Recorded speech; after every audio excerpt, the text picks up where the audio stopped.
Hello everyone, I am श्रुति गुप्ता और आज की वीडियो में हम बात करने वाले हैं एक्सप्रेशंस एंड टाइप कास्टिंग की। तो चलिए पहले देखते हैं एक्सप्रेशंस क्या होते हैं। कई बार हम मैथमेटिकल या लॉजिकल ऑपरेशंस परफॉर्म करना चाहते हैं, उसके लिए हम कुछ स्टेटमेंट्स लिखते हैं। यह स्टेटमेंट अलग अलग तरह के ऑपरेटर्स या ऑपरेंड से मिलकर बने होते हैं, जो क्या कहलाते हैं एक्सप्रेशन।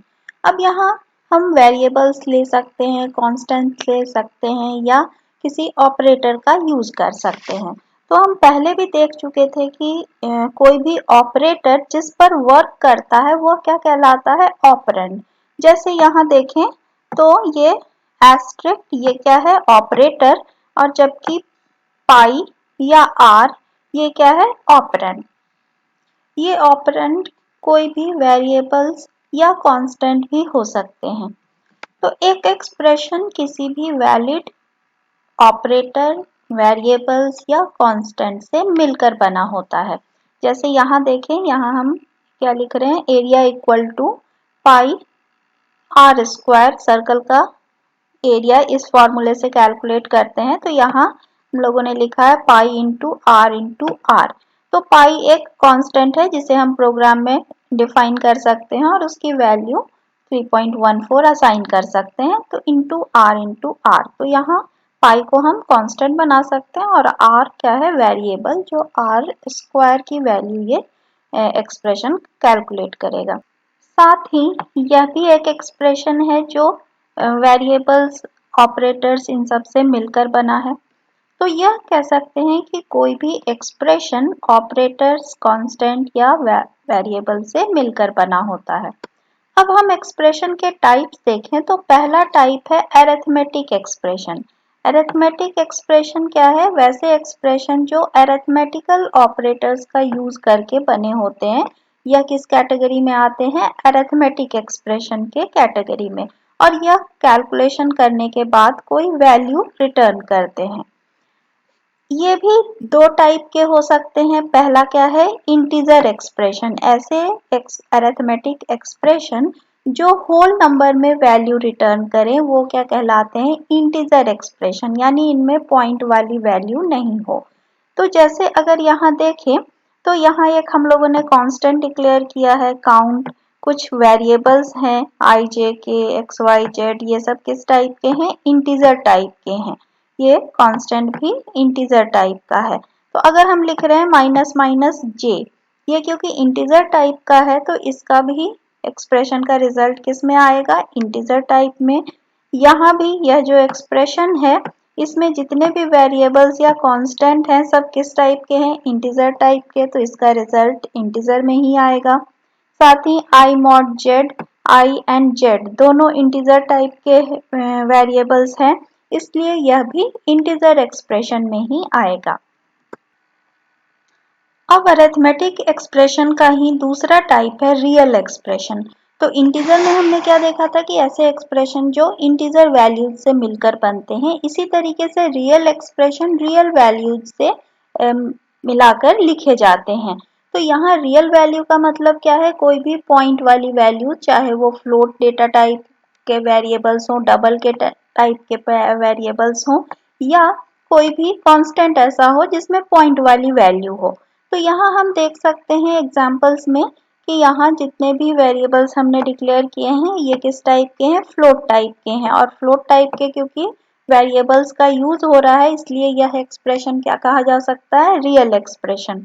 इसी तरीके से यहाँ भी एक कांस्टेंट लिटरल्स का भी यूज किया जा रहा है 2.56, तो ये भी वैल्यू किस में है, पॉइंट में। और ये दोनों वेरिएबल्स भी किस में है, रियल टाइप के हैं, यानी फ्लोट टाइप के हैं, पॉइंट वाली वैल्यू है, तो यह रियल एक्सप्रेशन कहा जाता है। लेकिन कई बार प्रैक्टिकली ऐसा पॉसिबल नहीं होता है कि किसी एक्सप्रेशन में हम एक ही डेटा टाइप के वेरिएबल्स का यूज करें। वहाँ हो सकता है हम कि एक वेरिएबल इंटीजर टाइप का हो, दूसरा रियल टाइप का हो, तो उस तरह के एक्सप्रेशन को क्या कहते हैं, यह कहलाता है मिक्स्ड एक्सप्रेशन। यानी ऐसे एक्सप्रेशन जिसमें एक या एक से ज्यादा डेटा टाइप के वैल्यूज हो। जैसे यहाँ देखें तो x, y एंड z तीनों अलग अलग डेटा टाइप के वेरिएबल्स हैं। एक इंटीजर है, दूसरा फ्लोट है और तीसरा डबल है। अब यह एक्सप्रेशन जो हम लिख रहे हैं, इस तरह के एक्सप्रेशन को क्या कह सकते हैं? Mixed expression. लेकिन मिक्स्ड एक्सप्रेशन में एक प्रॉब्लम आती है कि इस तरह के एक्सप्रेशन का रिजल्ट किस टाइप में आएगा? ये इंट में आएगा, फ्लोट में आएगा या डबल में आएगा? तो इसको हम देखते हैं किसमें? टाइप कास्टिंग में। टाइप कास्टिंग क्या होती है कि जब कोई एक्सप्रेशन लिखा जाता है तो उसका रिजल्ट किसी दूसरे डेटा टाइप में कन्वर्ट होता है, वह टाइप कास्टिंग या टाइप कन्वर्जन कहलाता है। जैसे हमने देखा था कि यहाँ x, y और z तीनों अलग अलग डेटा टाइप के वेरिएबल थे। तो अब इस एक्सप्रेशन का रिजल्ट किस में आए? तो यह टाइप कास्टिंग या टाइप कन्वर्जन बताता है। टाइप कास्टिंग या टाइप कन्वर्जन दो तरह के हो सकते हैं। पहला होता है implicit type conversion. Implicit type conversion वह कन्वर्जन होता है जिसमें कंपाइलर ऑटोमेटिकली ऑपरेंड के डेटा टाइप को लार्जेस्ट ऑपरेंड के डेटा टाइप में कन्वर्ट कर देता है। जैसे यहाँ अगर हम देखें इंट एंड फ्लोट, x क्या है? इंट और y क्या है? फ्लोट। अब इसमें से कौन सा डेटा टाइप लार्जर है? फ्लोट। ठीक है, तो इसका जो रिजल्ट आएगा ये किस में आएगा? x प्लस वाई का रिजल्ट आएगा फ्लोट में। अब डिवाइड बाय z। अब फ्लोट एंड डबल में देखें तो किसका डेटा टाइप कौन सा डेटा टाइप बड़ा है? डबल। यानी फाइनली रिजल्ट किस में आएगा? डबल डेटा टाइप में। तो implicit type conversion compiler automatically कर देता है, उसे हमें कन्वर्ट करने की जरूरत नहीं है और किसी भी एक्सप्रेशन का रिजल्ट हमेशा उसके लार्जेस्ट जो ऑपरेंड की का डेटा टाइप है उसमें आता है। तो यह कहलाता है इम्प्लिसिट टाइप कन्वर्जन। लेकिन कई बार हम चाहते हैं कि हम खुद कंट्रोल करें प्रोग्राम लिखते समय रिजल्ट के डेटा टाइप को, तो उसमें हम एक्सप्लिसिट टाइप कन्वर्जन का यूज करते हैं। एक्सप्लिसिट टाइप कन्वर्जन क्या होता है? जब प्रोग्रामर खुद डिफाइन करता है कि उसे रिजल्ट किस डेटा टाइप में चाहिए। तो इसका सिंटैक्स क्या होता है? टाइप। जिस डेटा टाइप में हम रिजल्ट चाहते हैं उस डेटा टाइप को हम लिखते हैं और साथ ही वह एक्सप्रेशन लिखा जाता है जिस एक्सप्रेशन का रिजल्ट उस डेटा टाइप में चाहिए। जैसे पिछले एग्जाम्पल को ही मैं ले रही हूँ ताकि ये क्लियर हो जाए। सपोज इस एग्जाम्पल में क्या हो रहा था? हमारा रिजल्ट आ रहा था किसमें? डबल डेटा टाइप में।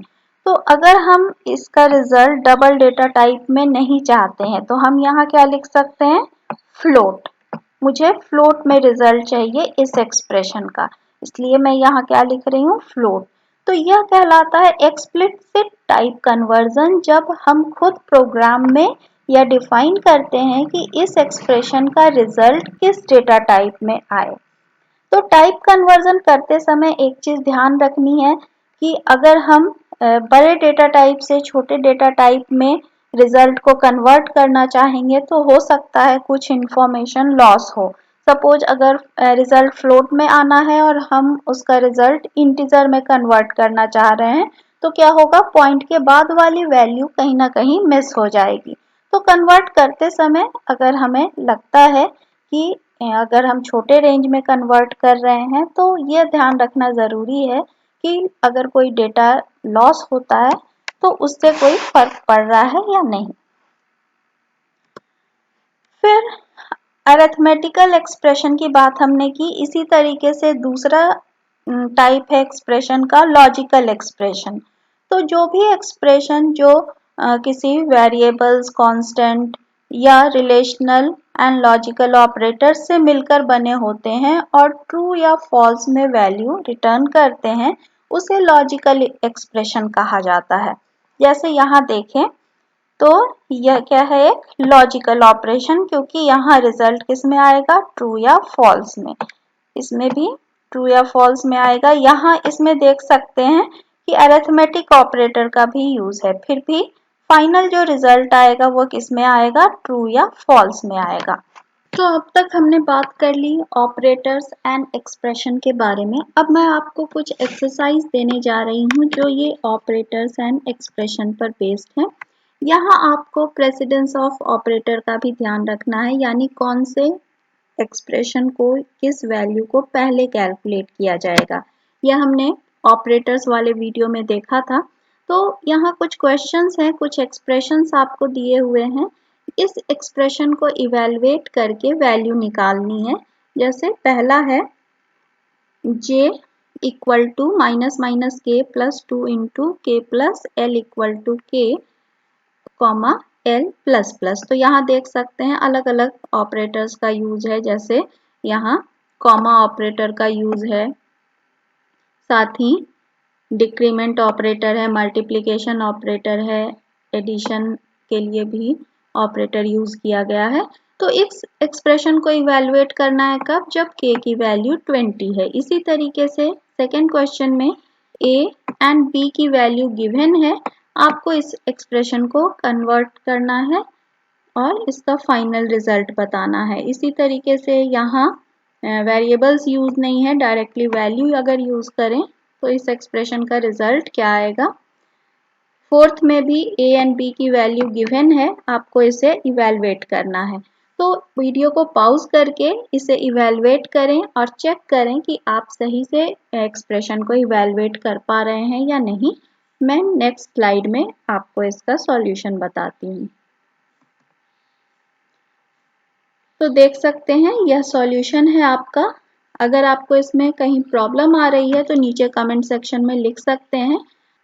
अगले वीडियो में हम मिलेंगे ऑपरेटर पर बेस्ड प्रोग्राम्स के साथ। अलग अलग तरह के प्रोग्राम्स हम बनाएंगे ऑपरेटर्स की हेल्प के। और यह वीडियो अगर आपको पसंद आई तो इसे लाइक, शेयर एंड सब्सक्राइब करें, साथ ही नोटिफिकेशन बटन को ऑन करें। Thanks for watching this video.